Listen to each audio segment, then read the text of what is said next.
Janet, want to get everything ready? Yes, sir.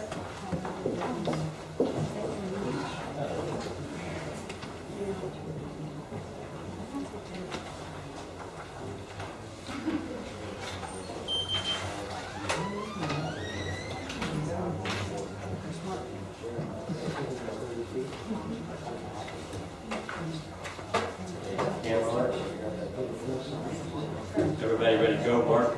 Everybody ready to go? Good evening, and welcome to the Tuesday, April 15th meeting of the Los Angeles Grove Town Council. We have the roll call, please. Mayor Browning, Here. Vice Mayor Gerald, Here. Councilman Goldenay, Here. Councilman Liang, Here. Councilman Rocket. Yeah. If you would stand for the pledge, remain standing for the invocation. I pledge Allegiance to the flag of the United States of America and to the republic for which it stands, one nation, under God, indivisible, with liberty and justice for all. Heavenly Father, again, we ask for wisdom and guidance. We ask for protection for our community. We pray for those that are on the last minute getting their tax returns in, that they might do well in that. So it was a great meeting. We pray in your name. Amen.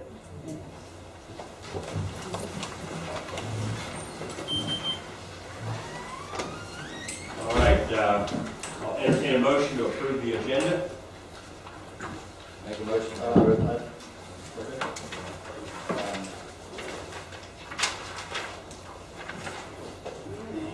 item 10A on gas status. Okay. If you can move that up maybe to right at administrative update.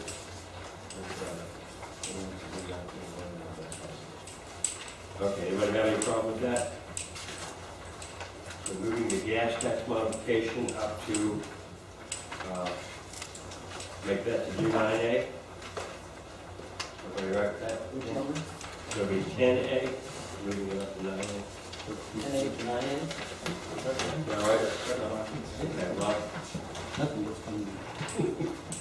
okay, anybody else with any, anything in the agenda? Then, entertain a motion. Ron? Motion to accept the agenda. The second? Second by Ryan, further discussion, all in favor, signify by saying aye.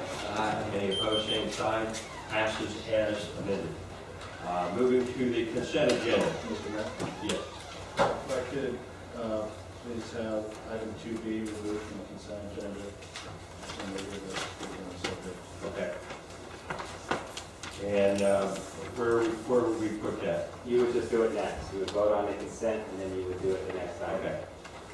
Thank you, Mike.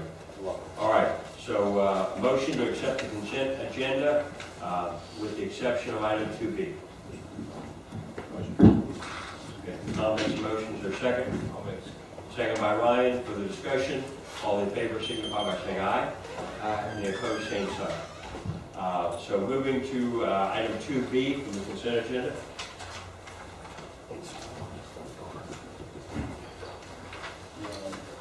Oh, I can make a presentation if you'd like. Sure. This is a request from property owner at 13105 Raymond Road. They would like to build a fence on their property that extends into the right-of-way. Raymond Road, the right-of-way that's before the easement. Raymond Road is a public road that's designated by the town on its tax map. And so this is a process that our law firm is familiar with and has used for other special districts for different easements when a district has, or entity has, I guess, certain rights to an area. This allows that person to use that area that entity is not using for the purpose. And in this particular situation, the road is not located where the property owner proposes to put the fence. And so the issue for the town council tonight is to enter into this, that would authorize the fence to go into the easement on this person's own property in an area that's not being used for the roadway purposes. Okay. It provides certain terms that the property owner has agreed to, which includes that should the town ever need to use the road easement in the location of the fence, is obligated to move the fence. Okay. All right, I've got one comment. Thais Gonzalez.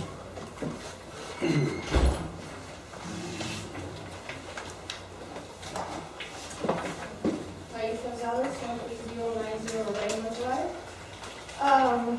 Mayor Browning, I would like to comment on the easement and encroachment that is on the agenda, and I also have some questions regarding the issue. If that's okay with you, can I ask some questions? Well, I know whether we can answer or not. Well, that's a different story, but, okay, some time ago, my neighbor, Mr. Swelling, tried to request a permit to build a fence on an easement, to which I have rights to. The town sent him a letter of interpretation, where the town tells Mr. Swelling that according to the town attorney's Mike's rule, there shall be no development in any easements that have been dedicated for road purposes. So then Mr. Swirling would not be able to erect a fence within the boundaries of the documented road easement. Somehow, Mr. Cirulo determined that this was a legal matter and left the town administrators out of this matter. So when I went to get information on it, they could not give me any answers. My first question is for Mr. Cirulo. How did he make the determination that my property has an easement dedicated as a public road?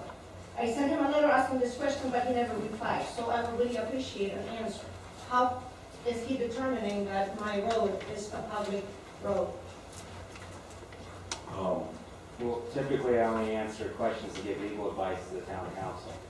I did explain when I did a report on this item that this road is listed on the town's gas tax map. so it is a public road by that definition. And what we did in looking at this issue was determine where the easements are and where the road lies. Okay. If I understand correctly, the gas tax map is what determines if it is a public road or not? Is that That's one of the correct? items. Yeah. Okay. May I give you this piece of paper? This is a picture, a bigger picture of the gas tax map, where it shows clearly that my property is not on it. Okay, you've got a map of the road. That is part of the gas tax map. I don't know if, I believe the gas tax map is, If you look and see where the yellow, which is the gas tax distance, ends, it ends at the eastern property line of basis. Okay. So it ends at the eastern property line of that gentleman's here. Correct. correct. So there's no road there. There's no road there, the town does No not, gas tax road. Okay, okay, beyond where it ends. correct. So if he's on his property with this fence, he's all right, correct? Not so correct, because that is an easement, and I have rights to that easement also. So if there was to be an encroachment agreement, I don't understand why the town attorney is working on an encroachment agreement with Mr. Sterling when the town doesn't have anything to do with that piece of road. All right. I think this has actually brought some new information for Mike. Maybe we can take an opportunity to maybe address that issue. Because, Yeah, I mean, you know, where the road, if we're gonna do, and just let me say this before we go on to any sort of trying to peel the onion the way we want. Gas tax has been an issue. We've said the map is what it is. And we've said that if anybody doesn't want their road off and it doesn't impact other people, that it shouldn't be on. It's not on there now. We can't say that the gas tax map works both ways. That if it's on there, it's a public road, and if it's not on there, it's a public road. Or we expand once again the definition of public road to be anything that doesn't have a gate, which includes everybody's driveway, and mine as soon as I open it. So, you know, there's a point at which it stops. I've seen some of the documentation that Ms. Gonzalez has. I'm not an attorney, but it leads me to see that there is a shared thing. If it's not on the gas tax, it's really a civil matter, not a matter for the town to intercede, and certainly not for us. We're not judges. This is certainly not anything. I think that there's enough I don't knows here that this is not something we need to be deciding upon, but rather something that they ought to maybe take another look at with the information that's not on the gas tax, and it hasn't been since the inception of. And the other thing is that the road, if you drive there and look at it, also hasn't been graded because it has blacktop on it. That last little piece has blacktop. Maybe that's why it was never included in the first place. Good. I don't know. I don't know. I wasn't, Okay. at least I wasn't doing any of this today. All right. Well, I can tell you where I'm coming from on this. It was, the gas tax is one item, the fact that it's open and I don't see a gate, I don't see a sign. There is a Would- sign there. Excuse me. At least what I've been presented, would suggest under the definition that we've been using, if the road is available for public use, it would be a public road. So this was worked out with the property owner to reserve the town's rights to that area that appears to be a public road. The town is going to express that that portion of Raymond Road is not part of the road, public road, then there's no need for this agreement, in which case then it comes down to whether the town is going to get involved in a civil matter, and it's this gentleman's property, and if he wants to put a fence up that meets our code, and there's an issue with his neighbor that wants to prevent that through an easement or whatnot, that's not going to involve the town. And so this was worked through with the property owner, because it was my belief that the town would want to make sure that it had as much right to roads as it could. If the town wants to revisit this issue, I'd be happy to do so and talk with their attorney, but the absence of this agreement is not going to, in my view, at least preliminarily looking at it tonight, going to prevent him from being able to put a fence on his property. Right. At least from the town's perspective. And I mean, that's my thought. If it's not a town road, Right. and we really don't have codes for fences.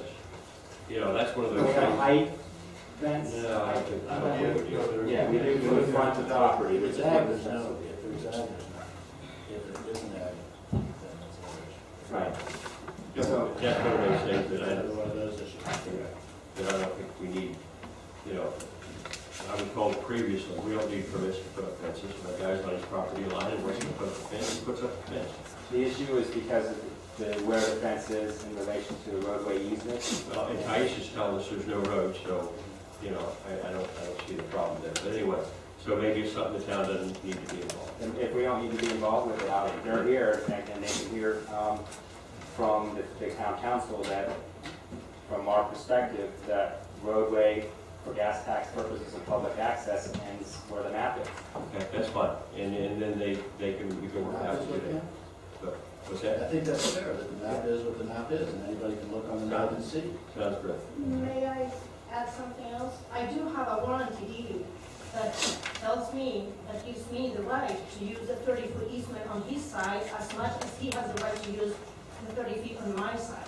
So we both have rights to it. So if anything, they should have worked on an encroachment agreement with me, not with the town, Right. as far as I understand. And that's being a good neighbor. So that's where you ought to like that. Thank you. Thank you. You can, Okay, the attorney and the ordinance are here, and they've asked if they can address the council. Sure. Come on up. When did you put in a comment card? Thank you, Mr. Mayor. My name is Michael Drows. I'm a lawyer from North Baltimore, Fallaway Burnett. I have the privilege of representing the Swartland family in this matter. I did not submit a card because it's over the consent agenda, and I was not anticipating this being a contentious issue. I just want to point out for the record so that it's clear that the property line where we want to put this fence is actually the exact one that they're paying tax on. According to the property appraiser's office, we see an aerial photo of the property. They're actually putting the fence, or they seek to put the fence, rather than the line that they're currently paying tax on. So I would agree with council and with your lawyer's impression that they have the right to put this fence there without the approval of council. Now, if I understand correctly, it's my impression that you're giving them the go-ahead to do so, and that it'll be a civil matter that will be addressed between the Swartland family and the mayor. What we're saying is if it's not on one of our gas tax roads, we're not going to be involved in it. It's fine. Okay, and we appreciate your input. Okay, thank you very much. Okay. Moving to, Okay, so what I would ask then is that that item would just be formally pulled from the agenda. And if for some reason we re-examine it and determine that it is needed, it's not denied. okay. And if it will come back, or we'll deal with it through the permitting process. All right. Do you need to add anything more to that page? No, Okay. we're fine. Thank you. I appreciate your time. All right. Moving to public comments. I've got several, some are not marked public comments, so I really don't know what the status is. Phyllis, anything? Yeah.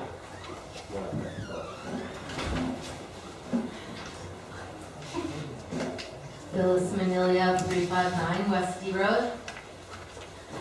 Okay, I'm gonna pick up where we left off at the last meeting with the code enforcement. My house was considered unsafe. I sent Russ an email on March 19th requesting, can I read it? It's a short one. May I read it? Oh, sure, comments. Okay. We've got 3 minutes, so we'll kind of do whatever. All right, well, it's requesting to contact me in writing, explaining why my house was unsafe. Then I got, and please respond in writing. On April 3rd, I got an email from Russ Elgin. Please feel free to call me at the below listed number to discuss or schedule a meeting. Okay, and then once again, I sent him, please explain in writing, as I have already requested in my last correspondence on March 19th. We do not need a meeting, and I do not want to discuss this by phone. Please explain how my house is unsafe in written form. Thank you, Phyllis. Still have not heard from him. Okay, there's a few things I found out, and if I'm incorrect, please correct me. Okay, I've had a long time, good relationship with Mr. Shiola, and unfortunately I've been told a few things that I think may have been incorrect Anyway, I found out that, if I'm wrong, please correct me, that the finance committee, one of our committees is encouraging Mr. Shiola to go out and, I have no idea, but, all right, well, it's unfair to him, but he's a board member and people are becoming very stressed out about this, that someone is driving around the neighborhood and just, writing up code violations. Now, I was told by Ms. Underwood that just because it's on the code complaint doesn't mean it's an actual violation. Maybe she'll come up and explain that. But, this is your comments by public comments. It's not an agenda item, so. all right, Make well, your my comment is about code enforcement. I think we need to tighten up. Every time somebody writes a code enforcement complaint, it's revenue for the town management. They have to investigate it, they get paid by the hour, am I correct? And it goes on and on. So it's a waste of taxpayers' money if somebody's out there just writing people up. Okay, so I would like to say, I put in the back a petition to try to make our government smaller. I don't know, it's an experiment for me, but I would like to know how many people feel as I do that there is no need for a water district board, that they're holding stuff up, and if you'd like to sign it, it's in the back. Thank you. All right, I've got a Reverend Pearl Roberts. Yes. I guess this was for public comment. Yes. Okay. Well,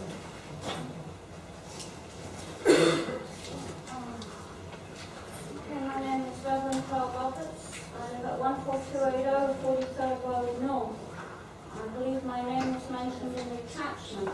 The position that is taken in the past with regard to 43rd Road being a private road has not been decided in a court of law. The town has established a precedent in regularly maintaining the road. I would like to make it clear that I wish the road to continue to be maintained by the town of Roxbury Road. I have talked to most of the property owners on the road. The majority of the property owners do want the town to continue to maintain the road. If this precedent of the town maintaining the road is changed, then when this is litigated, any resident who chooses to can join in the suit as plaintiff. Thank you. okay, thank you. Frank Shiola.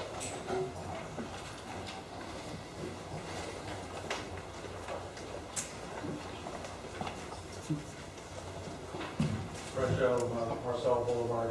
In reviewing the engineered drawings from Cheshire and Associates, I found that in front of my house where there's an island, that there's a drain that's going to be on the east or west side of my driveway.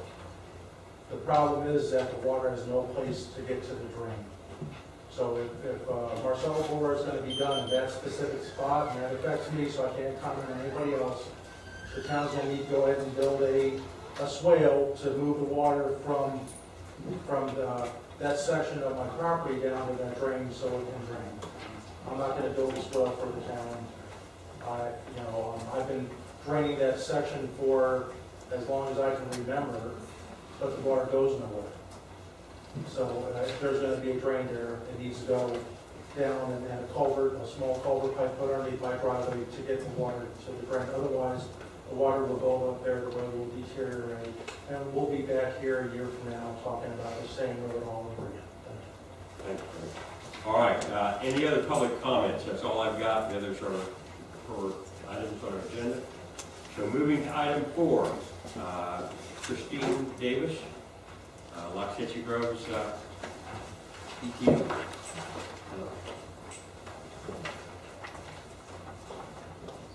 I please apologize for my voice. Get over a cold. My name is Christine Davis, and I'm acting vice president right now for the PTO board at Loxahatchee Groves Elementary School. I'm also the treasurer, and that's how I started out this year. We are one of the oldest elementary schools in Loxahatchee Groves, which you guys know, and we're hosting our annual carnival, which is also the largest fundraiser that we have every year for our school. We're asking for a donation We would like it to be the same as last year, if at all possible. If you don't know what you donated, it was $500, and we thank you in advance for the consideration and giving us the time to ask for it.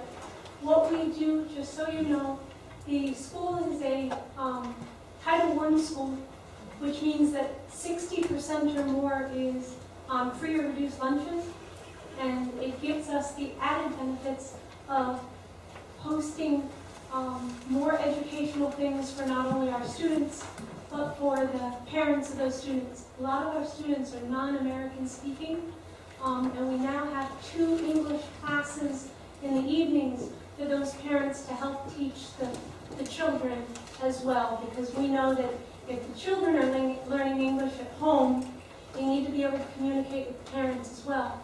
So we're actually offering 2 of our English teachers are giving up their times in the evenings to offer that to the parents. So the fundraiser, the carnival is May 18th. It is open to the public for anybody that wants to attend. There will be rides and so on for the kids. We also have a silent auction, so we are asking for any kind of donations from businesses. I did provide you guys with a letter that should be in your package, and I do have a few more to leave if that's allowed, in case anybody else would like to take one home. Thank you very much for your time, and if I have any questions, or if there's any questions, I'd be happy to answer them. Okay. I think you might be the oldest. I think you're the only. Or maybe. In the Waxahachie group, yeah, I apologize, I meant Waxahachie in general, but yes, we are the only one in Waxahachie girls. We're not like that in general, but Right. anyway. I understand, sorry. Thank you very much. Okay, thank you. Okay, Tom makes a motion to give 5 letters a second. I'll second. Second by Ron. Further discussion? Mr. Mayor, just incumbent in that motion, I assume is a finding of public purpose for assisting the elementary school in the town based on actions and findings you made last year as well. And Mayor, for the record, I would just add, as you know, we had a discussion on a number of budget items that we had to reconcile at our last meeting.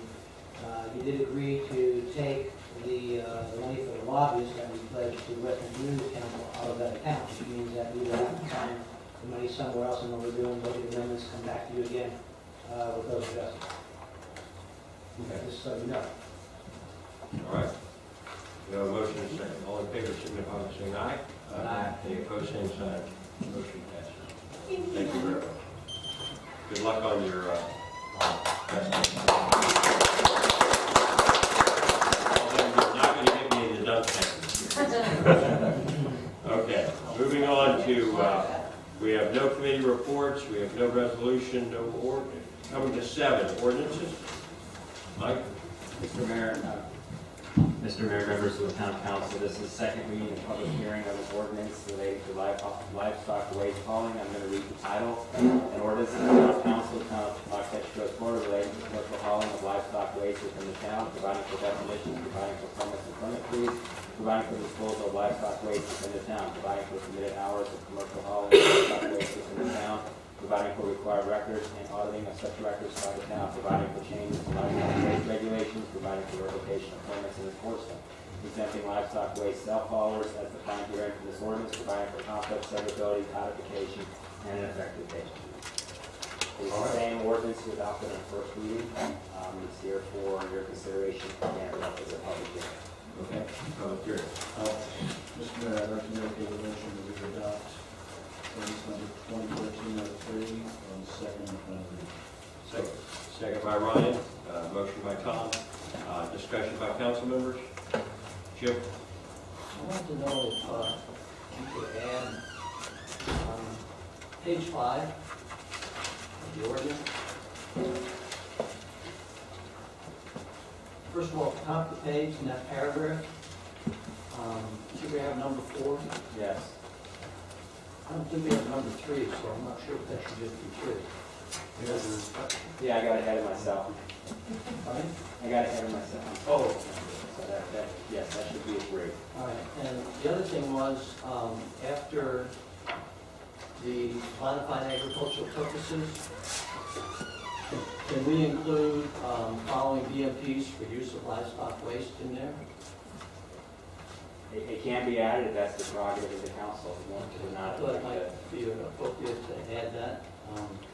I would agree so long as we say we're applicable, because not every particular aspect of agriculture has vehicles. So if they exist, I would agree that they should be used. And an example would be like people that have horse boarding and stuff, like Keith. Keith has to keep his stuff stored in a concrete area with a top on it until it's picked up and hauled off. We've got people out here with horses and stuff that are spreading it throughout their pasture. They're stockpiling it on the canal bank. So I think that's what you're referring to. Whereas with farmers and stuff, they basically don't have to, stockpile it or keep it on concrete or keep it covered. They spread it out through their fields according to state laws. Okay, so Tom, you're all right with the BMP? I'm all right with the MPs, so it's like, for horse people, yeah, they have the MPs and how to handle it, and I'm okay with that. This section is only applicable to the commercial livestock waste haulers, as they deposit items in our town, or within our town, moving it within the town. Many items we have is what they have to acknowledge in the conditions, and then the property owner has certain things to acknowledge. I'm just saying, if it's a commercial hauler moving it, then I want to make sure that both parties should really be responsible that we're going to use BMPs for use of livestock. I don't think it would apply to. I don't know if the guy who dumps has any control over what happens. Just say he has to, he's just dumping, and we don't allow them, so.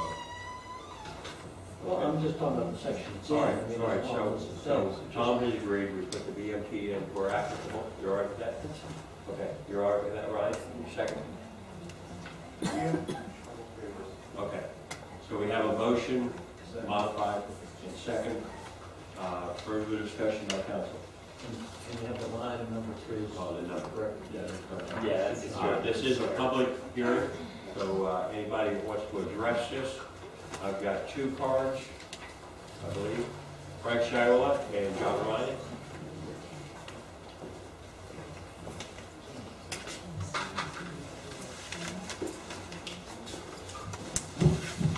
Frank Shiola, Marcel Boulevard. For those of you councilmen that weren't at the meeting last night, I'm going to repeat what I said at the meeting last night, just so you know that the district board is directed the district attorney to write a letter to the village of Wellington advising that they must enforce their ordinance with waste haulers. Because of the fact that we, Loxahatchee Groves, the residents within the district and the town, which are almost the same, have become a dumping ground, and we are exploited for all the manure coming out of Wellington. As I said last night, 5,000 to 7,000 cubic yards during horse season come into Loxahatchee Groves every week. To put that in perspective for people that really don't know, those solid waste authority trucks run up and down Southern Boulevard. The tractor trailers are 100 cubic yard trucks. You do the math. A lot of them are coming in, but they're coming in 20 yards. I have here, and I will give to the town of Loxahatchee Groves the ordinance. And this ordinance is also for fertilizer and things like that, but it does address in Wellington livestock waste hauling. And it says that they will be registered and they will be permitted. That they will go ahead and they'll have a sticker on the window, which none of them do from Wellington. Under D on page 13, I'm going to give this to you all so you can read it. And disposal of livestock waste must be within an approved disposal site. On page 14, it continues, which is registered to operate under Florida Administrative Code chapter, gives the number. Additionally, the disposal facility must provide copies of all valid permits annually to Wellington and must agree to periodic audits and provide copies of all load tickets to Wellington, which were obtained from the haulers. Well, here's the problem. Once it gets to Southern Boulevard, that's where they wash their hands at. And it comes in here, it becomes our problem. If you look on their website, their open government, just click on that, it has all their livestock waste haulers. All that they require is that there is a letter, handwritten, typed, or whatever, and if it has something like 23 to 30 acre, and it says it's okay to dump manure here, they accept that. they have not once, Wellington has not once called the town office and said, hey, is this address an approved permit facility? Not once.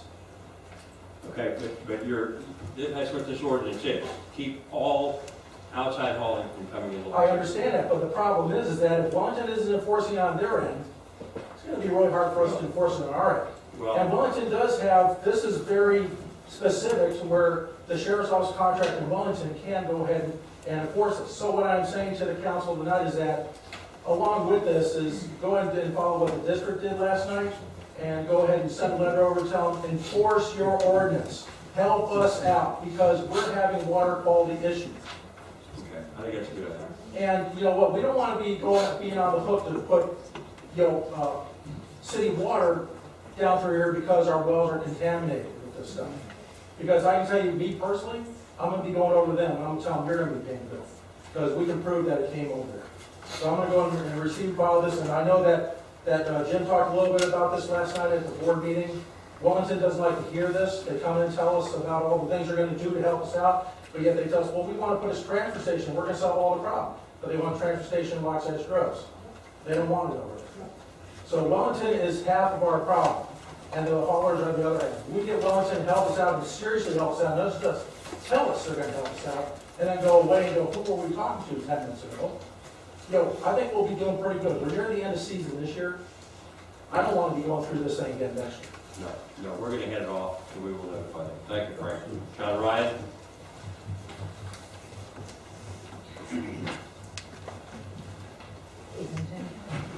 John Ryan, 3508 A Road. I would like to have you receive and file something that I'm just speaking to.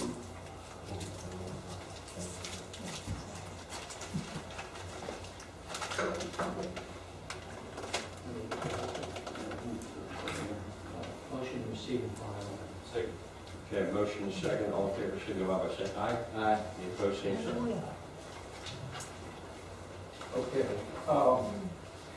this email, Mike Swillow replied to me, and I sent the email to Mike and Mark yesterday. I know we struggled with the wording on our ordinance, but when I did a final review of it, I came across two, I think, serious weaknesses, maybe becoming real loopholes.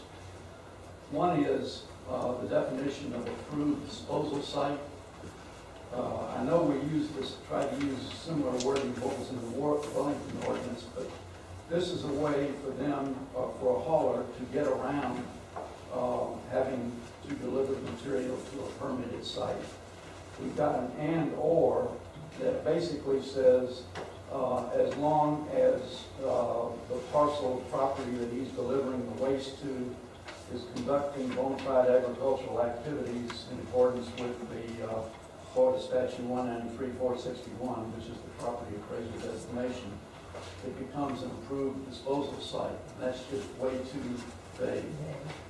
My recommendation is to just take out and/or, and the following wording basically says that he has to be delivering to a permitted site within Loxahatchee Groves, and that really leaves the permit obligation on the hauler's part and the property owner's part and coordinating with the town. Mr. Mayor?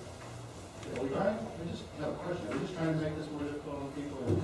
Because that's what it seems like to me again, because this has absolutely no bearing whatsoever on people from out of the town. Because we're not, John, we're not allowing anybody to dump anything from out of the town. So obviously the only thing that could be dumped is something within the town. The last time we did this, we said we're not going to regulate that.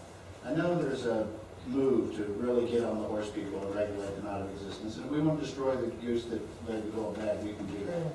But I really think a couple things need to happen. One, we need to really calm down on the water quality issue, because keep ringing that bell, just like we ring the dangerous roads bell, and we're going to really have stepped in it ourselves, which we shouldn't be doing. Okay? If you have a problem, you don't go and yell at the highest voice, what's the problem? Come and get us, come and get us, come and get us, unless we're trying to do something else. And what is happening here is an attempt to make sure that no manure is used as a fertilizer in Loxahatchee Groves. And that's fine, as soon as we stop all the fertilizer at the nurseries as well, we'll have crystal clear water and we can all drink it, right? Yeah, right. The point of the matter is,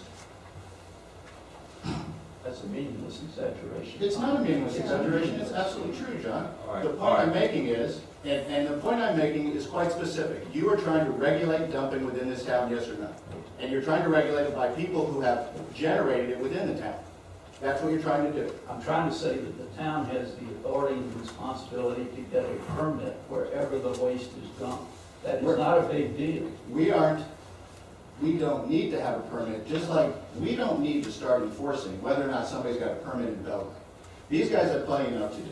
They don't need to call out in Belgrade or some sugarcane district. We need to stop the stuff from coming in, like I said last time. People keep trying to use this to grow government, to reach out there and put tentacles into places that aren't here. We've got no more rights to be going and saying what people can do when they take it out of here than we have at all. Because we are only about this town. We are not the state of Florida. We are not Palm Beach County. The Waxahachie Groves, we can deal with our problems. We need to deal with our problems. As long as you're dealing with a contaminating substance, the town has the right to know where it's going. And the only way the town is going to know where It's not a contaminating substance, We're not moving anything in. it's a It's what's already legitimate there. it's a legitimate agricultural waste. And if it's a contaminating substance, then every bag of fertilizer that comes into this town for every nursery is a contaminant. And you cannot pretend that it's not. In fact, many of those are derived from chemicals that are not proper and are petro-based. And you know, no, you're trying to make a point, so am I, and I'm making it. My point is, there's an attack on the horse industry, and you are using this as a Trojan horse. There are many people that believe this. All right, you exaggerate. And you were wrong last night with the exaggeration. You are wrong. All right, You can continue to I'm comment, making public comment. but and the other thing I have a problem with, Okay, but I'd like to know if all citizens are allowed to email Mike and make suggestions. Because I see it way too often from Mr. Rice. He is not a councilman. Let's deal with his comments. He can make his comments and, He is not a councilman. My point is, the abuse that has taken place, even if we restrict it to waste generated within Waxahachie Groves, you can still have haulers deliver multiple loads beyond what is reasonable to properties, and without the town having a permit to know where loads are being delivered, they don't know what haulers are responsible for the loads. This is the same wording that's in Wellington's ordinance, and that's how they can get around dealing with having to go to Waxahachie Groves and saying, is this a permitted site? This is the same wording, and all it says is, as long as they're sending it to an agricultural property, they don't have to have a well, permit. but we're going to be notifying them that Waxahachie Groves is no longer an approved site for anything coming out of Wellington or any other community. That'll be one of the first things we're going to We do. got the same exposure to excess in Waxahachie Groves, and I think that the town should have a permit right. Thank you, John. Okay, no, wait a minute, the second 3 part. minutes, John. You don't have. You use my time. No, I didn't. I've been watching. Guys, I would have jumped. The I second will part, every time. the second part is that we are trying to deal with hauling tickets as documentation for the town to use. And as long as we have a broad substitute that basically says, as long as you get a statement from the hauler or a statement from the property owner, you know, that serves as auditable documentation, and those can be so general that they're meaningless. Okay, thank you, John. Keith Harris? Mr. Mayor, to have an answer to my question, do we encourage the citizens to send like emails and suggest courses of action? Because if so, I'll publish his email address for everybody so that they can send him. I think my email's out there. Well, you I heard mean, it. I I just think it's inappropriate. I think it's inappropriate. I really do. And I think that we need to stick with 3 minutes. People who come up, 3 minutes, no matter who they are, 3 minutes. Fairness is fair. Keith? Yes, Keith Harris, 2580 C Road. On this subject, there was a motion made and a revision to add BMPs where applicable. I'm not an attorney, I'm not a legal mind, but there is state statute about preventing duplicative regulation against bona fide farm operations. Would that fall into that category or not? That's something for y'all. Thank you, Keith. Nina Corning?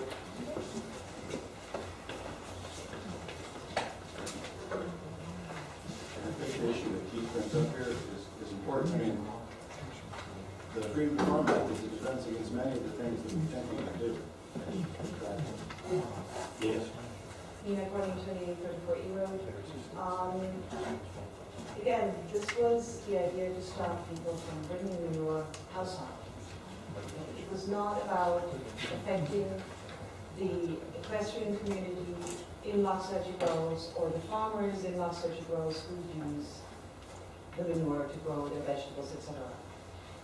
In reference to your water quality on page 2 of the ordinance, I would be very careful pointing so directly just at horse manure.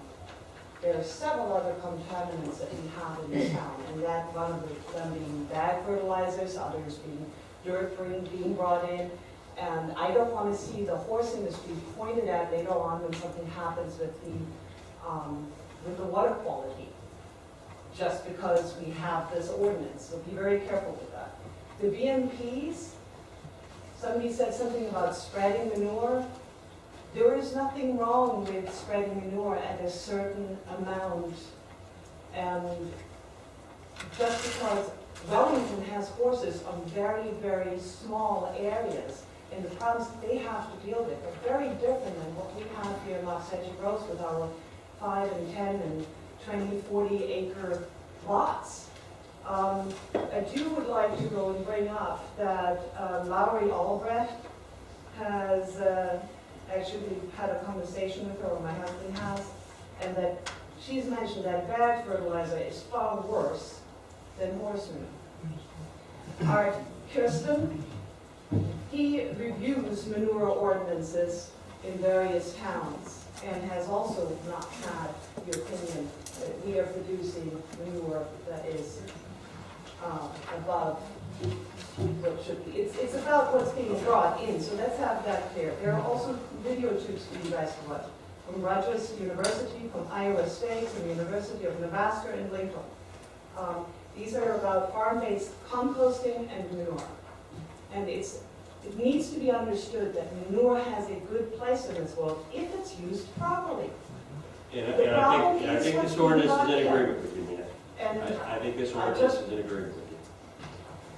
just be careful how far you take this thing, because it was meant for a good thing. And anytime you go into either side, either extreme, you're not creating a good thing. Okay, thank you. Any other public comments? Is the public, and we'll close the public comments. We have a motion and a second.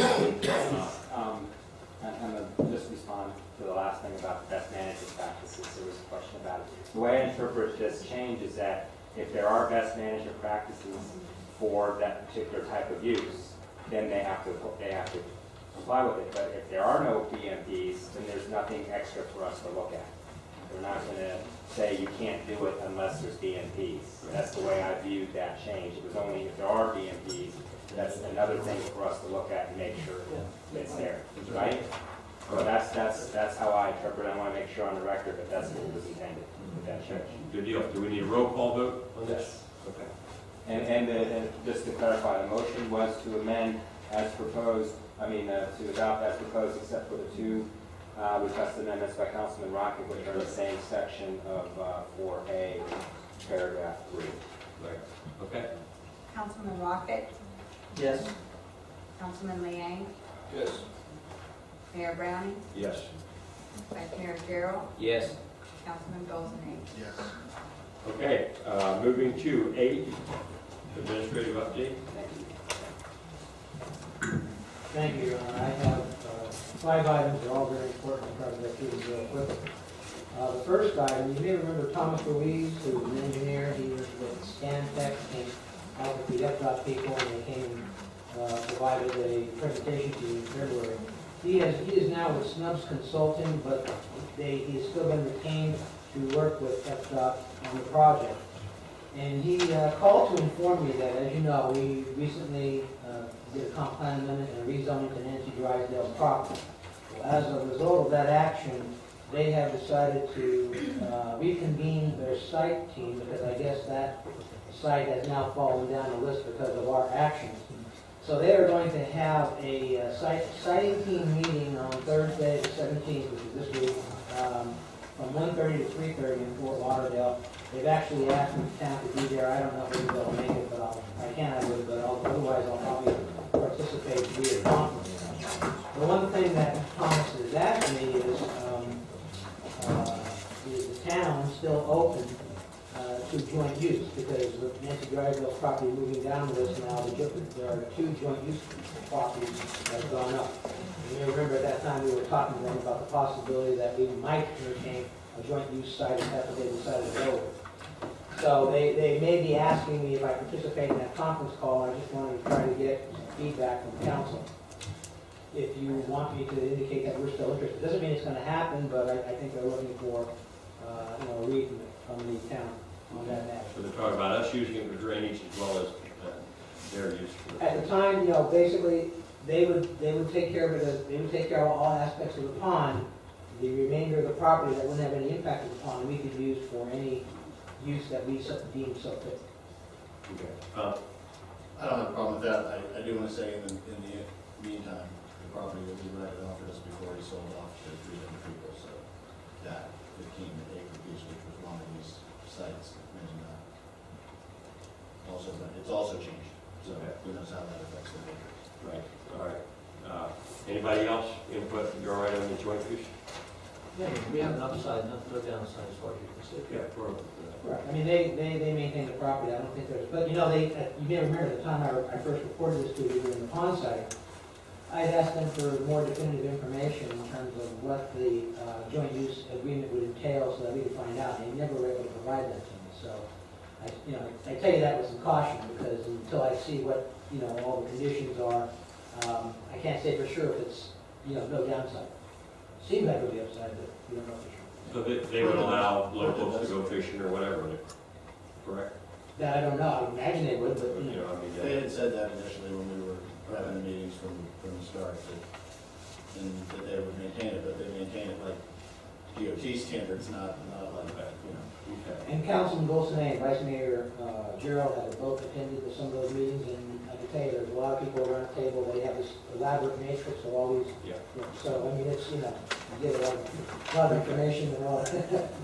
Sorry. This is discussion anyway, it's not committee, Yeah, right? yeah. So we're bring back, but I think if there's no downside. I'll see how it's going, and I'll indicate that, we haven't closed the door, but we want to look at it. The second item again deals with Mr. Ruiz and that particular issue. You may remember they came before us in February, they provided a presentation to you.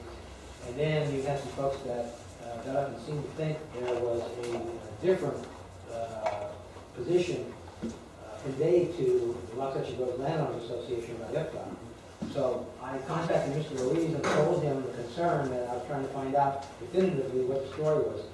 He wrote me back an email, he said this emails are concerning discussion this afternoon, the proposed amendments at D Road, and misunderstanding of some of the residents that think D Road median opening will be closed. The D Road intersection at State Road 80 will remain open after the State Road 80 project is completed. There are, however, median changes west of D Road that were described in the recent presentations to both Town Council and the Waxahachie Grove Landowners Association. The same presentation was shown to both. Okay. So, wanted to let you know that the record you have to investigate. Right. Just to comment on that, it's already dangerous for 4 lanes, so when they make it a major thoroughfare, it's gonna be even more dangerous. So for them to say that it's gonna be left open, that's lack of consideration for safety as far as I'm concerned. I'll second what Ron's saying. I have to pull out onto Southern Boulevard and just waiting for the westbound traffic. Sometimes you're waiting for 2 minutes before that. So if every car has to do that, there's going to be a really nice big line right out front. Somebody should start selling hot dogs and drinks out there. I don't know if it'd be any better if we turn right and go around and make a U-turn, but anyway. Yeah, but Yeah. you want to go that way, you want to go that way. Okay. All right, moving along, Item 3, Mayor. As you know, I have been reporting to you periodically about the status of the traffic light at Okeechobee, traffic signal at Okeechobee D Road.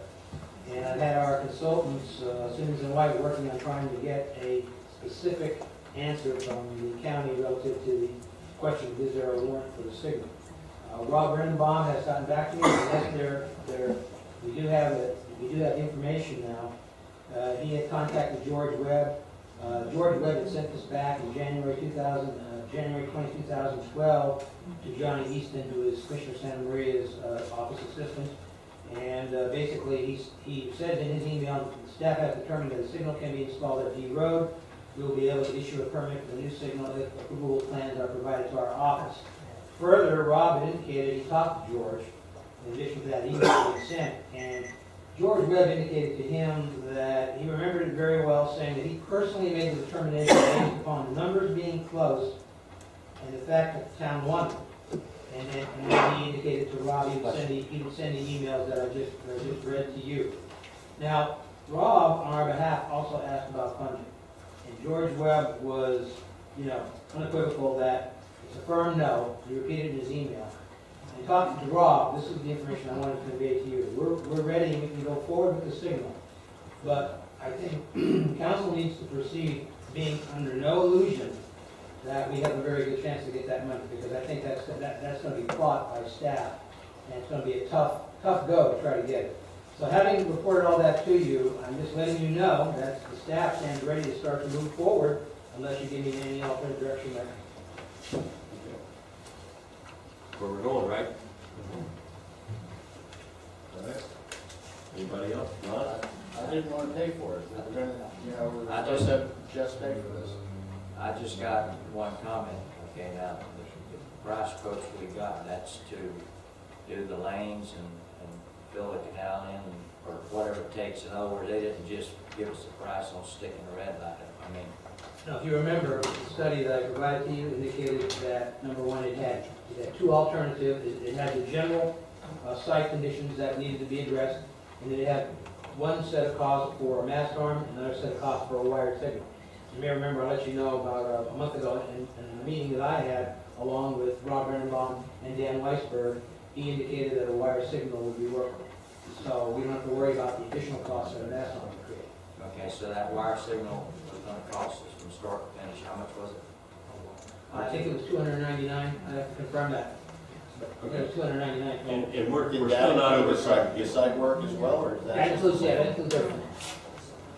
But I will send you an email tomorrow with the, And I don't think we're done trying to get the county to pay for that. But yeah, no, I just wanted the to know. first it's gonna be a step tough is road. getting them to admit they're letting us do it. It's gonna be a tough road, that's all. Just wanted to bring Even that. if they pay for part.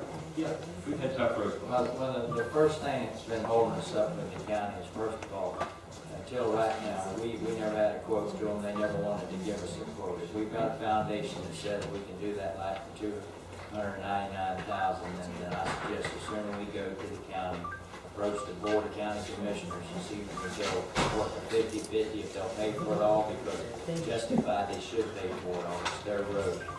Okay, and I know the is working on the red light at North Lake and all Boulevard. So I think, but in other words, we've got a foundation now, so it's time that we start getting organized and go to the county commission before we start spending a lot of money and see if we can get them to commit to something.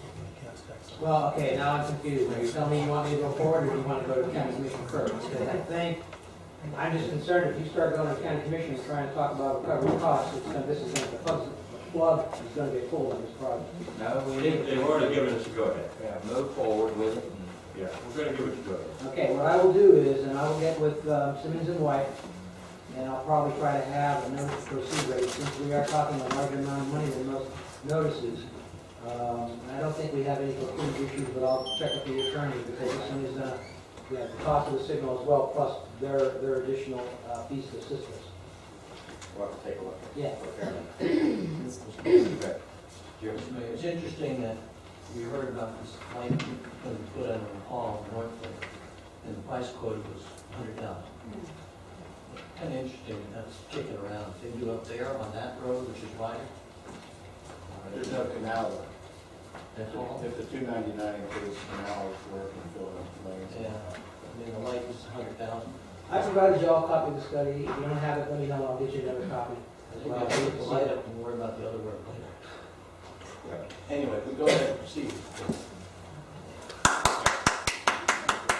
All right, I've got 2 public comments on this one, maybe 3. Junior Cisolano. Joe. Who is it? Joe. Joe. Okay. But I'm a junior. Joe Siciliano, 1530 B Road. In response to the traffic light at B Road and Eagles Bend, I'm also on the board for the Greenways and Trails, and I was thinking that perhaps it might be beneficial to further into the future, and instead of addressing one single intersection, to look at the entirety of Waxahachie Groves, and perhaps to think about traffic circles. Something that could eliminate congestion and also allow for a better flow of traffic through the entire community. They are beautiful. They're not going to go anywhere with hurricanes. They're just I think, a better solution to a problem that is clear. It is difficult to get across the Cachovy Road, and if you want to force these travelers up to Southern, what better way to do it? Why give them a traffic signal? As a driver, I see a yellow light, I go faster. I just do.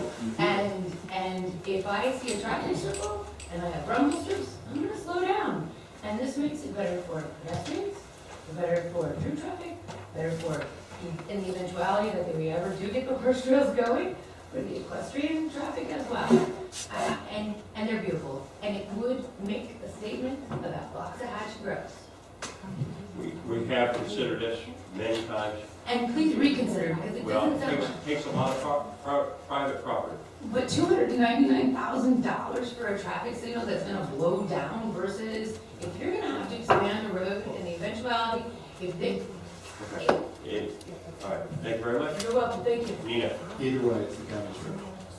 county clerk. Okay. Nina, we can talk about it, do it, it's fine. Nina.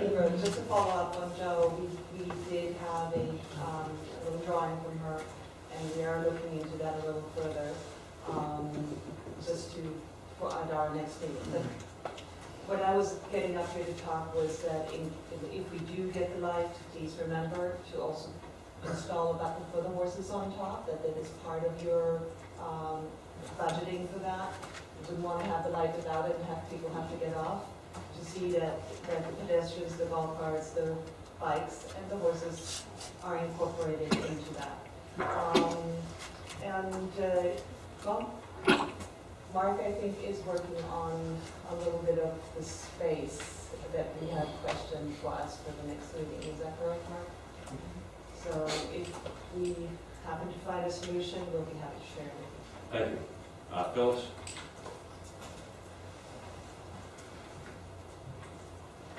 Phyllis Manilio, 359 West D Road. I also am seconding what Nina said about please put us a button for the equine.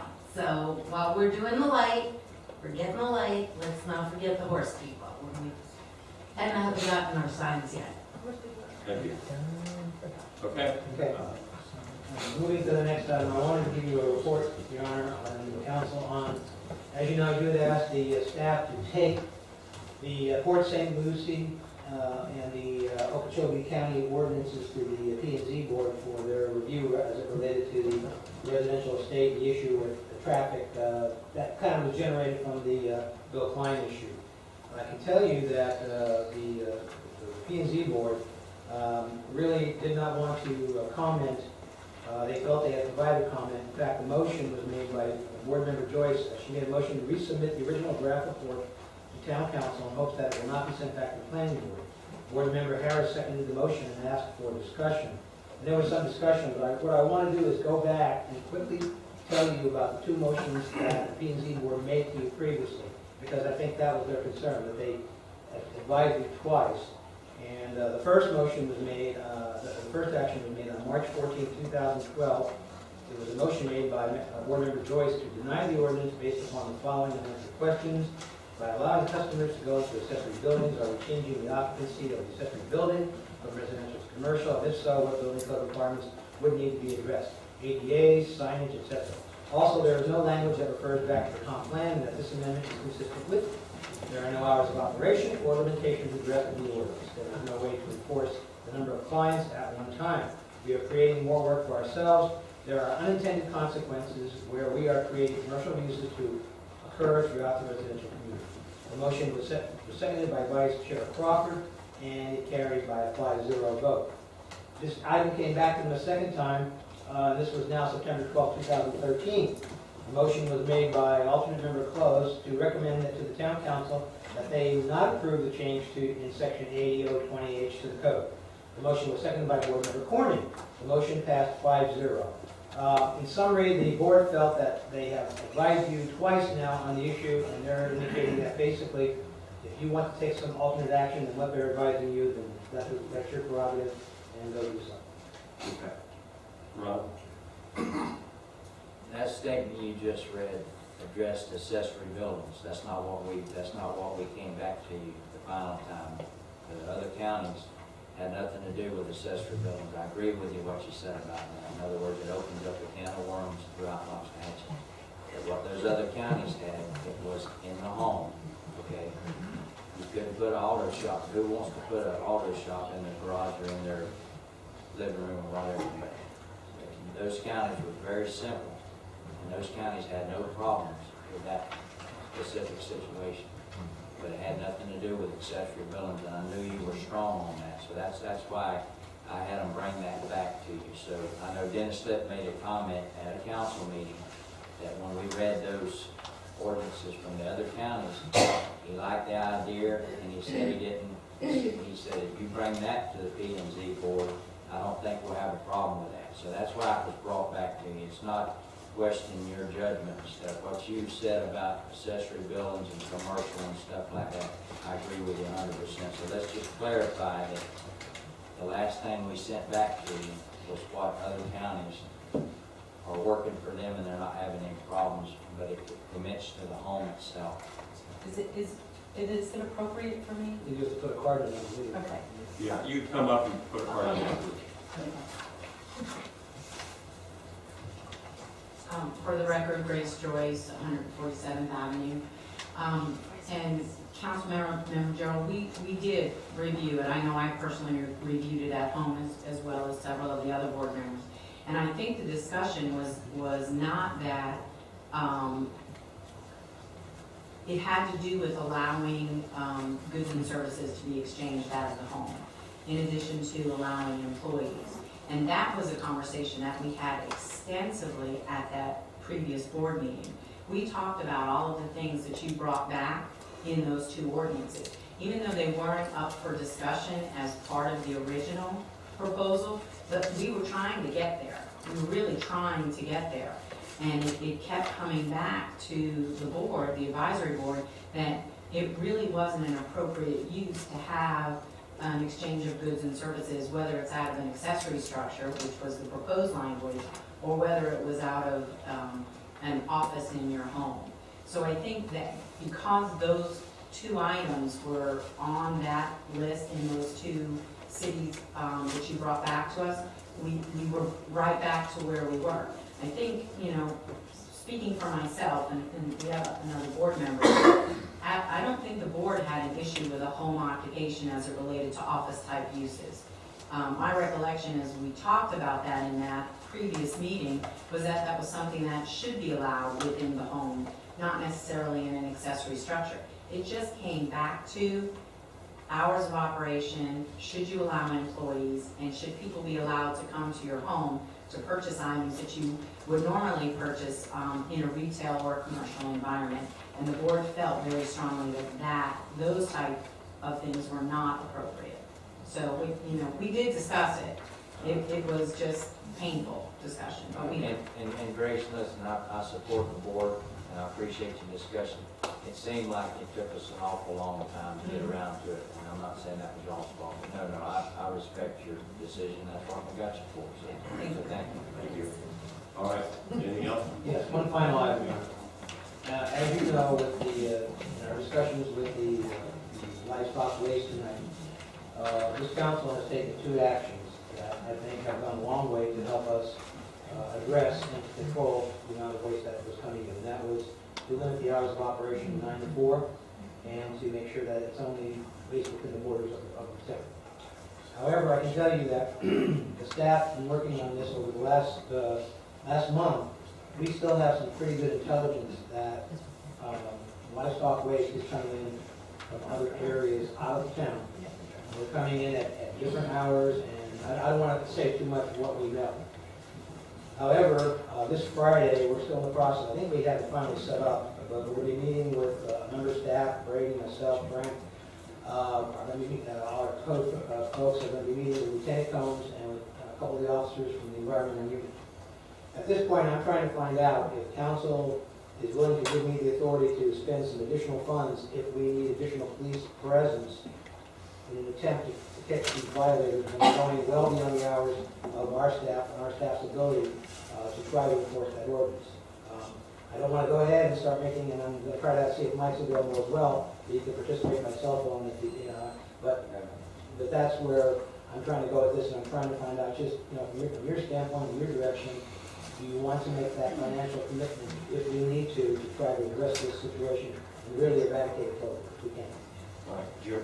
Can you put a number in front of us as far as up to? I don't know yet. I mean, I don't know what I'm numbers. just saying that we give you authority to add additional patrol by PBSO up to $5,000.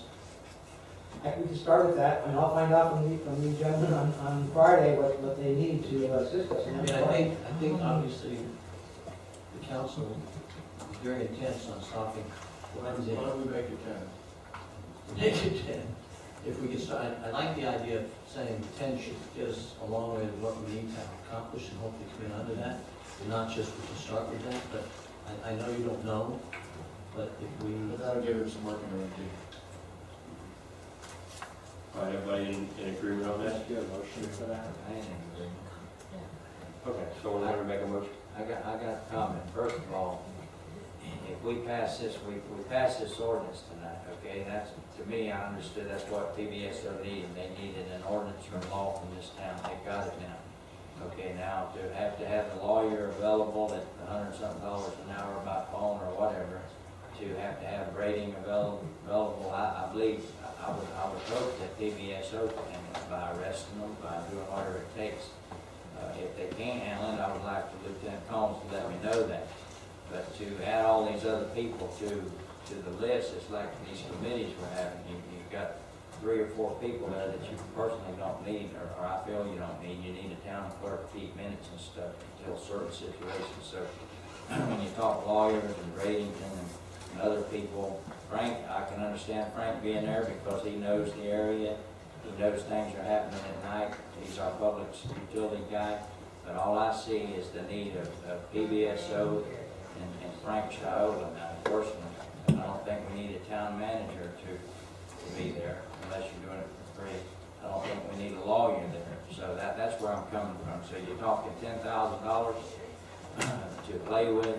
No, I disagree with that. Vice Mayor, we're not talking about me going out doing surveillance at 10 a.m. in the morning. What we're talking about is a meeting to coordinate the issue before we get started. And all the folks that I quoted have been involved, have information, but I'm not going to give away the intelligence in a public meeting. That's what we know. Listen, I didn't ask you to give away. Hey, if you have a meeting with these people, I expect you to do it during business hours, okay? That's what I'm talking about. You're already getting paid, okay?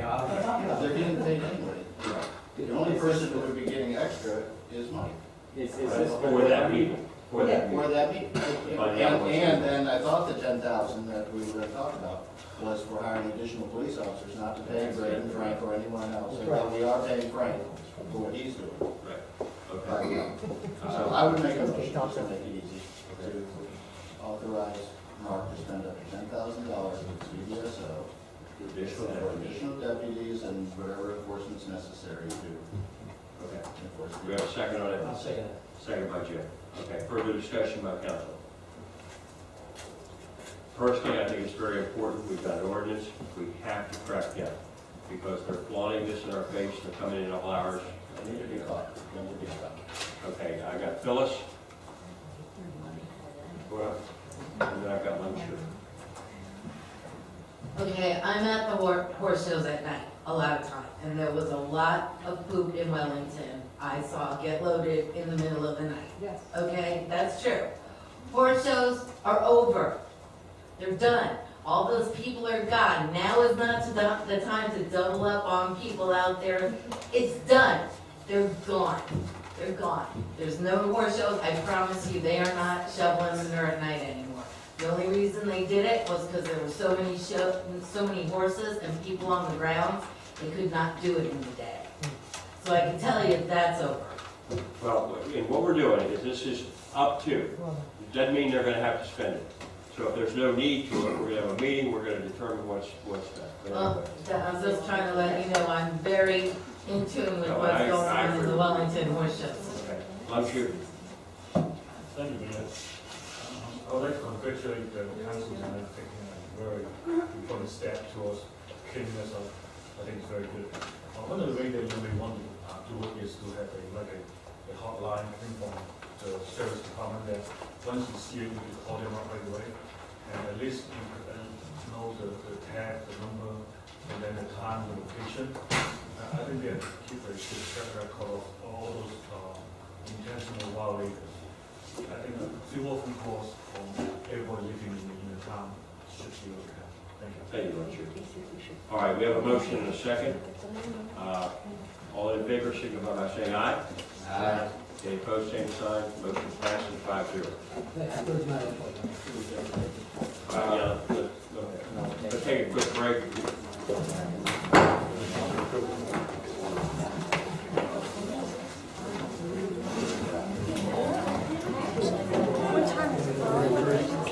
Thank you.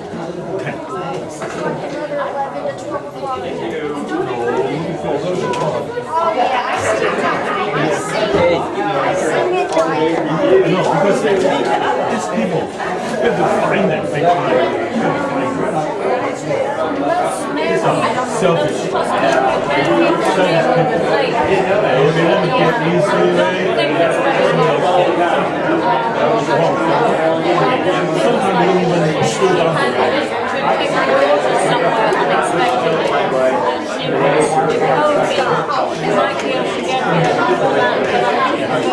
I think the answer